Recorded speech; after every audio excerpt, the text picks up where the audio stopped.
नमस्कार दोस्तों, आप सबका स्वागत है मेरे चैनल में। आज मैं आपके लिए लेकर आई हूँ संकट चौथ तिलकुटी चौथ की पूजा विधि। सभी जगह पे अलग अलग तरीकों से जो संकट चौथ का व्रत है जो रखा जाता है। कई जगह पे कोई रस्में होती हैं, कई जगह पे कोई रिवाज होते हैं, सभी अपनी तरह से करते हैं।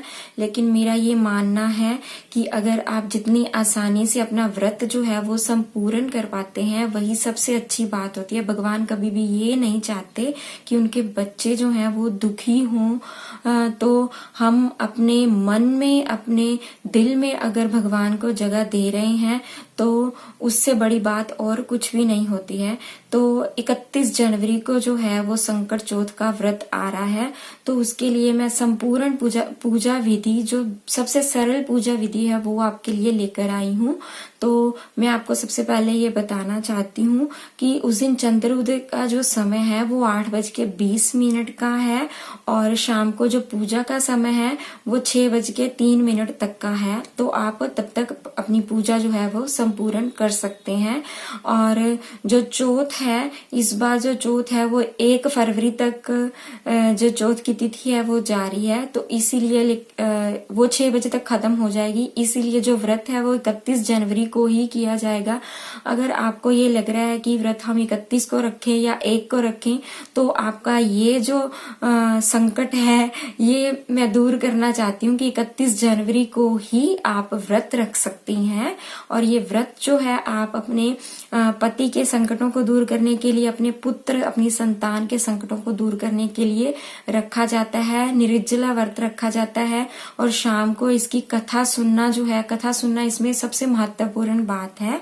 तो आप इसमें कथा सुनने के बाद ही अपना जो व्रत है वो संपूर्ण कर सकती हैं।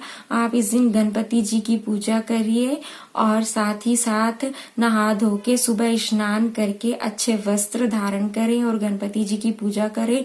और शाम को फिर से आप गणपति जी की पूजा करें और कथा सुने और रात को चंद्र उदय होने पर ही अर्घ देकर अपना व्रत जो है वो संपूर्ण करें। तो आइए जानते हैं संकटा चौथ की पूजा विधि। अलग अलग तरीकों से उनके रिवाज के हिसाब से जो व्रत है वो रखा जाता है, लेकिन मेरा जो मानना है वो ये है कि जितनी आसान पूजा विधि होगी आप उतने ही अच्छे तरीके से आप उसे व्रत को जो है वो कर पाओगे।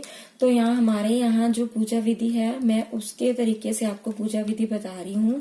तो सबसे पहले मैं यहाँ पे रंगोली बना रही हूँ।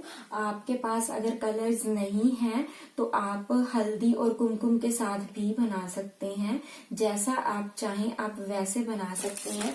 और अगर आप नहीं भी बनाना चाहते हैं तो आप थोड़े से चावल लीजिए, उनको रखिए और उसके ऊपर हम क्या करेंगे, एक लकड़ी की चौकी जो है वो रखेंगे।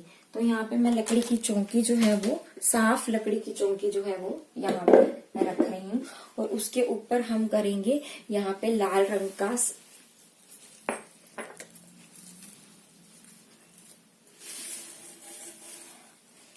और कभी भी मूर्ति की स्थापना जो है वो ऐसे ही नहीं करते। उससे पहले हम यहाँ पे थोड़े से चावल जो है वो रखेंगे और फिर गणेश जी और पूरे परिवार की जो है वो फोटो, मूर्ति जो भी आपके पास है आप वो रख सकते हैं।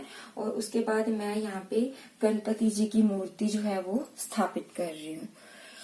तो उसके साथ ही हम एक पानी से भरा हुआ कलश जो है वो रखेंगे। ये यहाँ पे मैंने पानी से भरा हुआ कलश रख दिया है। और अगर आप चाहें तो आप नारियल भी रख सकते हैं। कई जगह पे जो है वो पूरे कलश की स्थापना करी जाती है, लेकिन मैं यहाँ पे ये जो पानी है इसको हम चंद्रमा को जब व्रत खोलेंगे अपना तो इसको अर्घ देने के लिए चंद्रमा को अर्घ देंगे इसी पानी के साथ। तो उसके बाद हम यहाँ पे अभी हम गणपति जी को वस्त्र के रूप में मोली चढ़ाएंगे और पूरे परिवार को भी मोली अर्पित करेंगे। फिर जो है कलावा जो है वो हम रक्षा सूत्र जो हमने कलश रखा है पास में उसके गले पे बांध देंगे और जो दीप है उसे जलाएंगे।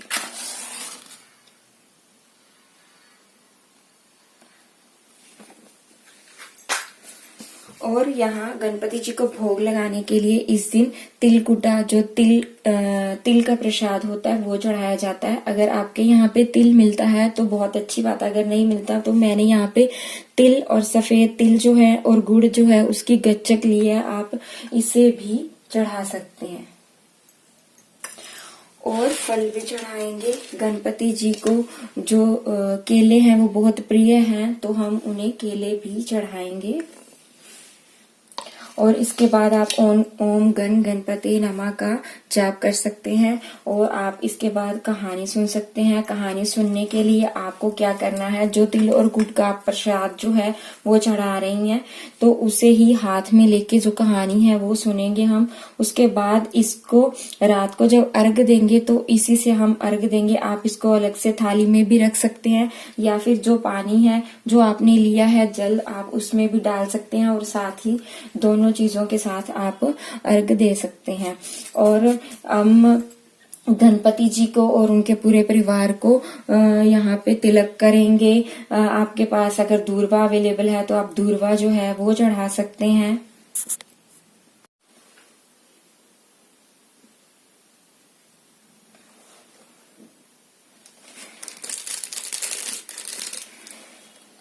जो कलश है इसको भी हम तिलक करेंगे और इसके लिए आप 7 या 13 टिक्की जो है वो तिलक में इसको लगाएंगे।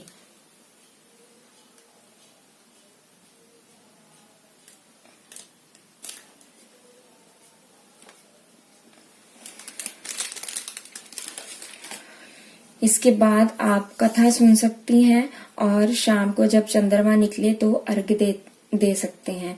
कई जगह पे बकरा बनाया जाता है, तिल का, काले तिल जो होते हैं उनका बकरा बनाया जाता है और जो भी उनकी संतान हो, बेटा हो या बेटी हो या उनके हस्बैंड जो है वो उसका गला काट के जो व्रत है वो पूर्ण करते हैं। तो दोस्तों अगर आपको मेरा ये वीडियो जो है वो अच्छा लगा तो मेरे चैनल को सब्सक्राइब करना बिल्कुल भी मत भूलिएगा और साथ ही साथ मेरा संकटा चौथ व्रत का वीलॉग देखना भी बिल्कुल मत भूलिएगा।